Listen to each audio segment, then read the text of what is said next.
Hello everyone and welcome to this week's video. If you haven't already, please click the subscribe button now.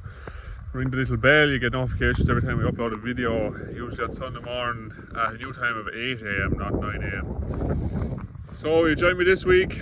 It's not going to be another silage feeding video, don't worry, but we are still feeding silage.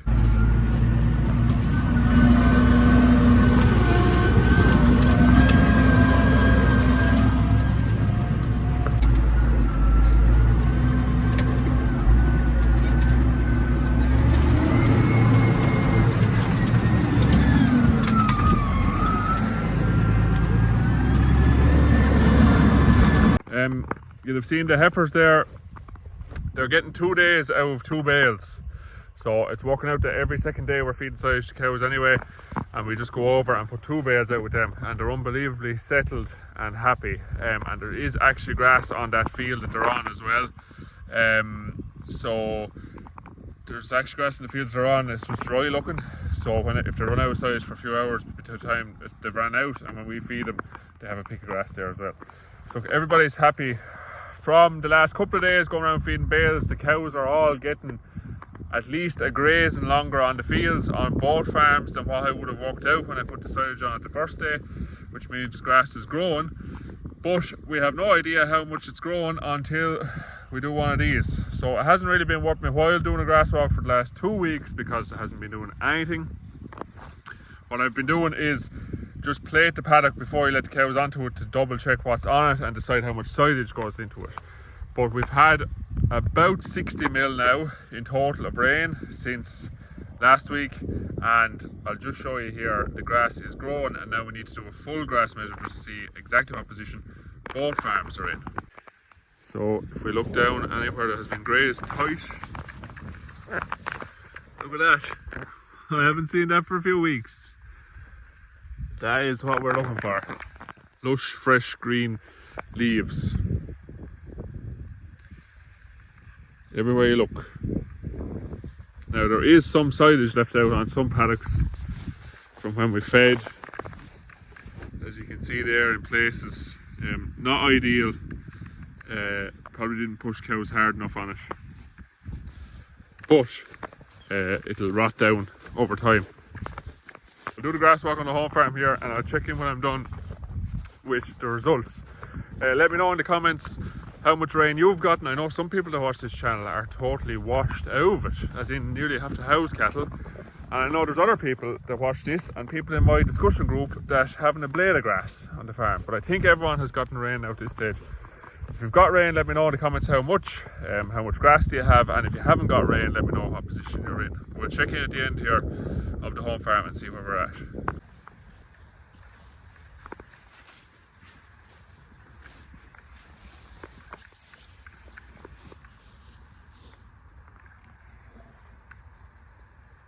So grass walks completed on both farms, and what a difference a bit of rain makes. Like I said there, we had about 60 mil in total over the space of the week. The predictions for soil moisture deficit from Mahern was up to 60 mil. So that means even if we were at the higher end of the deficit, we're back to zero now again. So that is exactly where we need to be. But just, when you just look out at the grass behind me here, how different than the last time I did a video about the grass walks. How much better the place looks than the last time I did a video about the grass walks. But anyway, the current position that we're in, I'll put the home farm up here and just look at that wedge. It's weeks and weeks and weeks since that looked like that. Most paddocks heading for the line as fast as they can. Now that demand line is still low. You'll see the ideal farm cover that they're going into is about 1200, and that's because they're still on 6 kilos a meal. If I was to drop that down to 4 or 3 or 2 is the goal, that demand line would go up and I'd have less grass. So look, the nuts have to stay where they are, but what it means is that the amount of silage that's going into the cow's diet is coming down and down and down by the day. Now the only thing is, I did that grass walk on Thursday. I'll definitely need to do another one on Tuesday, because you really need to stay ahead of it now. You want to be ahead of the game when it comes to pulling the nuts out, because we don't want to be building up a surplus of grass either. We have lots of grass and lots of silage made, so, and you don't want covers getting too strong in front of cows. So you're also in a position where the cows are up on a high plane of nutrition at the minute, and have been for the last couple of weeks now, 6 kilos of nuts. And all the bugs, bacteria in their rumen have changed over to be very efficient at breaking down concentrates and turning it into energy to produce milk. But the last thing you want to do is pull that out overnight and expect those bugs to adapt to fresh, lush, green, leafy grass like we have behind me here. You're just going to have a huge drop in milk. So they want to be dropped out slowly. At the discussion group meeting I was at this week, they talked about, and the facilitator says you'd want to be dropping from 6 or that back down to 2. You'd want to be doing it over at least 10 days. So just a note for anybody that's watching this dairy farming at home and is feeding a high rate like that: pull the meal slowly and you won't see a reduction in milk. Pull it fast and you will. So that's the position we're in. The average farm cover is back up against above 500 again. It hasn't been there for weeks either. I'll put that up here. The growth rate looks low, but it's definitely better than that. There's probably some grazed paddocks, or I lost track of when some paddocks were grazed, so I just guessed them, and the growth rate is a little bit less for those. So I also haven't done a walk for 2 weeks. Like I said there, we didn't bother when the covers were so low. We were just measuring before the cows went into the paddock, and so that's where the home farm is at. Just the round is at 25 days and has been for, I think, 6 weeks now. The reason for that is you extend the round, gives a grass chance longer to grow. It takes the cows longer to get around the farm, and you fill the gap then between what's actually on the field and what you need at that length of a round. But the result of that is you don't end up with a flat wedge. So when the rain comes, if I had been just flat out at my usual rotation and just not measuring grass and letting the cows eat whatever they wanted, I would have just wiped the farm out and had no grass anywhere. And when the rain came this week, I'd have been starting from 0. So that wedge would be a dead straight line. And then it'd take weeks and weeks to build that back up. But once you slow the cows down and make sure it takes longer from the cows, from when they graze it today, it's longer than when they come back into it to graze it again. So usually it's 18 to 20 days, but I pushed that out for the last 5 weeks now, up to 25 days. So each paddock had longer to recover, and the cows spent longer in each paddock grazing. It just means that even when we were growing very little grass, we still have a wedge shape. So it recovers way faster this week when the rain comes, because we were disciplined about extending around and filling the gap. So that's why we did it. That's why we do it. It works. It works when the rain comes back. The grass is there much faster, much more available. Now onto the rented farm. So I'll just put the wedge up here. Again, if anyone remembers, the last time I put that up, we had maybe 3 paddocks up here, top end of the wedge, this steep drop, and the bottom paddocks were sitting way down here. They have also already recovered and really caught up. The average farm cover is lower this week there than the home farm, but that's because it has been lower all along. But the growth is a little bit better there. Again, that's probably just more accurate figures going in after paddocks were grazed, but also I spread fertilizer there when the last bit of rain was due, maybe 2 to 3 weeks ago, and we never got it. But there has been a very rapid uptake of nitrogen now down there, and you can see it when you walk around the fields. The fields are black green, and there's a little bit more growth than here. That's a good thing from a grass growth point of view. We're going to be a little bit slower here because I'm going out with fertilizer tomorrow here. The ground has been conditioned now, and it's in a good position to take in fertilizer. There will be no runoff if we get any more heavy rain. And we're due some rain, soft rain next week, so it'll be a good response to fertilizer here. But we're a week behind the rented farm. But we'll just keep an eye on the cows in terms of milk urea when they go out and start grazing grass full time down there, because it's going to be very high in nitrate, because there was a very fast uptake of nitrogen, and you can see it when you look at the grass. So we'll just monitor milk urea down there and keep an eye on that. I can see it being an issue now because there's been such an uptake of nitrogen. But that's pretty much it for the grass situation. Way ahead of where we have been for the last 4 or 5 weeks, and as you can see behind me, you know, the farm is greening up. And if we go over here, green. So it's only going to head one way now, and that is a good burst of growth. Just anyone who's measuring grass, let me know in the comments, what do you predict the growth is going to be when I measure this coming week, which will be a more accurate measurement than this one. Let me know what you think it's going to grow. I'm going to say we should do 60 on both farms easily. Maybe we'll do 70, and maybe you'll tell me we'll do more. But just let me know what we're doing, and let me know also what position you're in at home after the bit of rain. Has your wedge recovered? Have you got grass for cows now full time? Are you still feeding silage? That kind of thing. I'm interested to hear. But really good news from the grass walk this week. Now on to one of the, if not the most hated jobs that we have to do during the year, and that is milk recording. Now, any farmers, dairy farmers who are watching this will agree that's just a horrible job. And then any non-farmers who are watching this, I'm going to just explain what milk recording is, why it's not a very nice job, why we legally have to do it, and why it's a good idea to do it if you're not already doing it on your own farm. So milk recording does what it says on the tin pretty much. It's a record of the milk from every single cow in your herd taken across two milkings, so a morning milking and an evening milking, and it gives a full view of that cow's performance pretty much within the herd. So it looks at her individual somatic cell count, her fat, her protein, her yield across two milkings, and then it averages it out. And it gives you a snapshot of what the cow is doing at that stage in the year.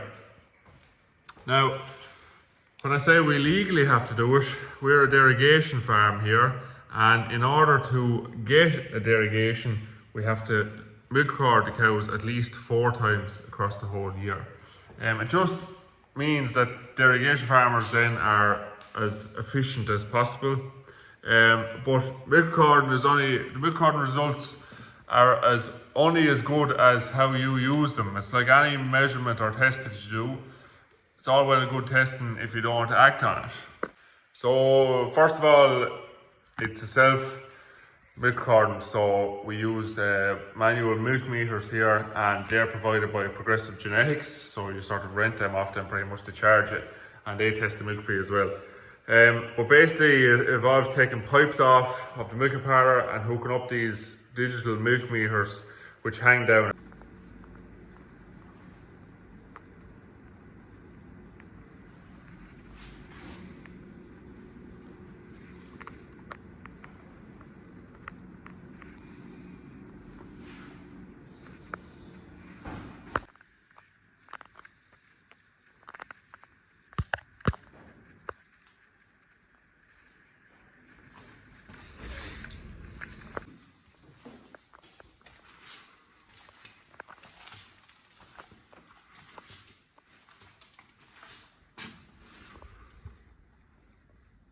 Basically, while you're milking the cow, instead of the milk going straight up and into the milk line like it normally would, it goes up through this digital unit pretty much, and it measures yield.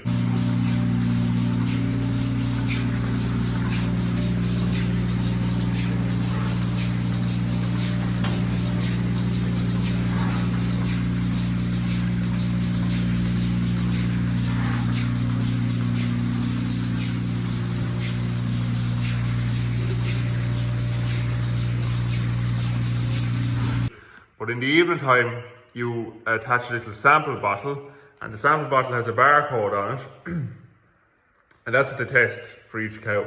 The barcode then is linked to the cow's tag number, and that's how they know which sample is from each cow.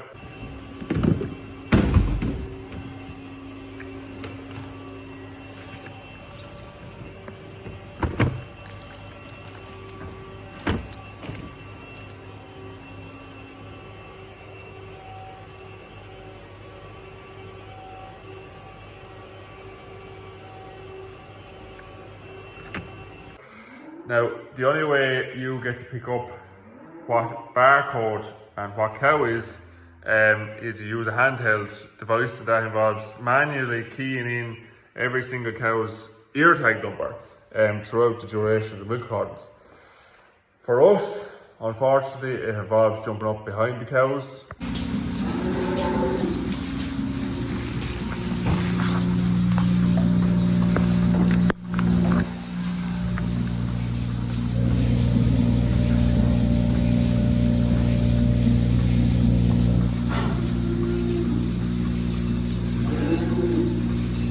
Okay.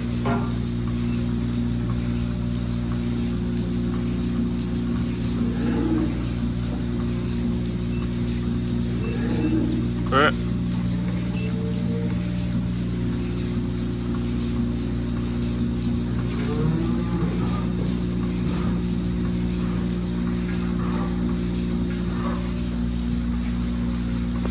And that's purely because we don't have all the cows freeze branded here. Look, it's a job that needs to be done. Milk carton requires extra labour if you don't have them freeze branded because you have to have someone on the ground while you're standing up there pressing select on all the milk meters. So you key in the cow's tag number as you'll have seen there in the clip, and then someone on the ground press select, and that enters the cow's tag number. When you press select, there's like a barcode scanner on the back, and it scans the barcode of the bottle, and that cow's tag number then is linked to that bottle. All those bottles then are taken back to a lab. They test them, like I said, for somatic cell count, fat, protein and yield. Why we really hate the job here is that we have 2 milking parlours to do it in, and we do both the milking parlours at the same time. Now, I don't know, some people have said to me, why don't you split it up and do one parlour this week and wait a month and do the other parlour then and stagger them a little bit. I hate doing it, but I think I prefer that they're all done and out of the way in the one go, and I think everyone who milks here and is involved in the milk garden is the same. It's just good to have it done in 1 week, and then you don't have to do it for a month, pretty much, or 2 months again. But it involves, we usually start on a Wednesday evening, and we'll be milk garden then Wednesday evening, Thursday morning in one farm, and then Thursday evening and Friday morning on the other farm. And they give little bits of hassle, so sometimes they won't read the bottles, sometimes cows' tag numbers are picked up incorrectly, sometimes they don't release samples, sometimes they don't take samples. You'll do 3 milk cartons, and for some reason on the 4th one the meters just don't work like they did for the last 3, and then you might as well add on another 40 minutes to milking, so everybody's held up. But if you've enough labour, get as many people to be in the parlour while you're milking as possible. It definitely makes it easier. So this week it was Kelly and me and Sid on the rental farm at evening time, and then it was just me and Sid in the morning. The morning is easy because you don't have to take samples, so the sample is only took in the evening, and then it's just the yield is read in the morning. So in the evening time you have to take all the sample bottles and store them and replace them with new ones between each row. That's what Sid did. In the morning then you literally just have to put in the cow's tag number and press select. So in the evening then we had Kelly and Ross milking, and then me and Sid were doing the recording, and in the mornings it was just me and Sid doing the recording. Perfect, no issue at all. But like I said, no point doing the measurement if you don't use the measurement to manage. Well, quickly at the end, when they come and collect the meters, they'll give you a quick printout, and it's cow's tag number on the left, and then you have just your yield. So what they give you in the morning and what they give you in the evening, and so you have morning, you have morning on the right, sorry, and evening on the left, and then the total. You've also something pretty cool that you can see what position they came in the row. So some cows you can see there, the first cow came in position 3 and position 3 every milking. It's funny because some of them you'll see there will come in or close enough to the same position, 8 and 9, 7 and 8, 12 and 12, 12 and 11, 9 and 9, 2 and 3, 8 and 9, 10 and 11. You can just see there, 1 and 1, 1 and 1. Cows are creatures of routine, and you can just see that they're consistently, a lot of them 4 and 4, 12 and 12, 3 and 3, 2 and 2. That's the position the cow stood in the milking parlour being milked in the evening and the morning. So you have some cows there standing in exactly the same place or one place away at each milking time. Crazy. The printout just gives you a quick record when they collect the meter, so it's just good to give a quick look at what cows are doing and what cows are standing out as not performing at all for some reason, and it allows you to look at that cow. Maybe there's something up with her, or maybe you already know, or we usually already know the cows that aren't very productive within our own herds. But after a week or so, you'll get the full printout of what's involved, or what the results are for every cow. On the email that you get will be that info in lists like that, with the cows listed off like that. But beside it, you'll have fat and protein yield and cell count, but it'll also break it down and it'll rank the cows in order. So the top performing cows in the herd, the bottom performing cows in the herd, and then important stuff like cell count. So you'll have newly infected cows, persistently infected cows. So cows that are consistently high on milk cord and on cell count will come up in a list as persistently infected. You'll have a list of cows which are down as newly infected, so they weren't high on the last milk carton or the last couple of milk cartons, so they're just high on this one, so there's an issue there. And then you'll have recently cured cows on another list. So that'll be cows that will have been high either on the last milk carton or the last couple of milk cartons, but on this one, they're cleared up. What do we end up using those lists for? Well, that list becomes a massive management tool throughout the year. So at the end of the year, cows that you're looking for the cull list are very much picked off of that. So underperforming cows, and after underperforming cows, then here comes high cell count cows. So if a cow is high cell count consistently and not a great performer, well then she's culled. We do carry some high cell count cows for the last couple of years from year to year, because they're very good yielders and they're not really impacting the herd in general. But they're obviously top of the cull list as well. Like if you came to a year where you had a very good scan result, for example, and you had excess cows, well then that list is scrutinised and all high cell count cows and all poor performers are culled. A huge area that it's used is picking the cows for sex semen.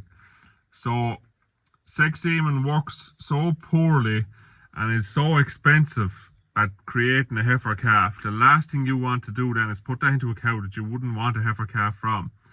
The only way you know the cows that you don't want a heifer calf from, okay, so yes, you should breed from a cow that you like looking at on the farm, because if not, you'll end up with a herd of cows that you don't like looking at.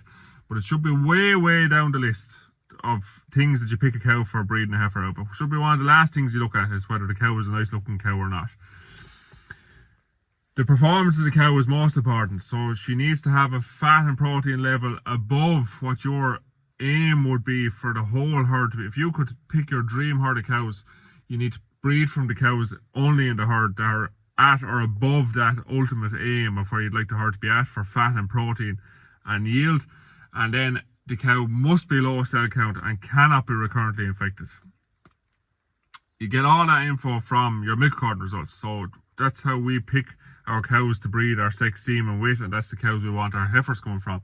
It's the fastest way you're going to improve your overall herd production. But you can't use it to pick the cows that you want if you don't know what you're looking for. So you need to have a target for what your fat and protein and yield you want in your herd going forward. And then that'll allow you to look at that list and pick out the cows easily that are already reaching that target or above that target. And look, that'll just produce heifer calves that are going to hit that target from day one and bring the herd on to the next level and the next level. For picking animals then, after that then will be look at the type of cow and recurrent lameness, bad feet, bad udder, bad conformation. That comes then after milk carton. But for me, milk carton results number one when it comes to picking cows to breed heifer calves from. But basically, a job we legally have to do, a job that if you're not doing on your dairy farm, if you're not in derogation, you might not be doing it. You need to start doing, because if you can't measure it, you can't manage it. A job that is horrible to do. I dread doing it. I think that's because the meters are inconsistent. They're awkward to set up. They're not intuitive to use. I think there's need for a better way of milk carton. I think the companies need to find a better system for milk carton. They're obviously not going to bother because they're getting paid for the milk carton as it is, whether the meters work or don't work or whatever, because they know we legally have to do it. So that's a very bad position to be in. But that's kind of how I feel about it. It's a horrible job. We have to do it 4 times a year. The results you get from it are extremely useful and important. So if you're not doing it, start. So that'll be it for today's video. If you haven't already, just a reminder, click the subscribe button now. Ring the little bell, you get notifications of when these videos are uploaded. I've moved to Sunday morning at 8 AM now when I can. And we'll talk to you again next week.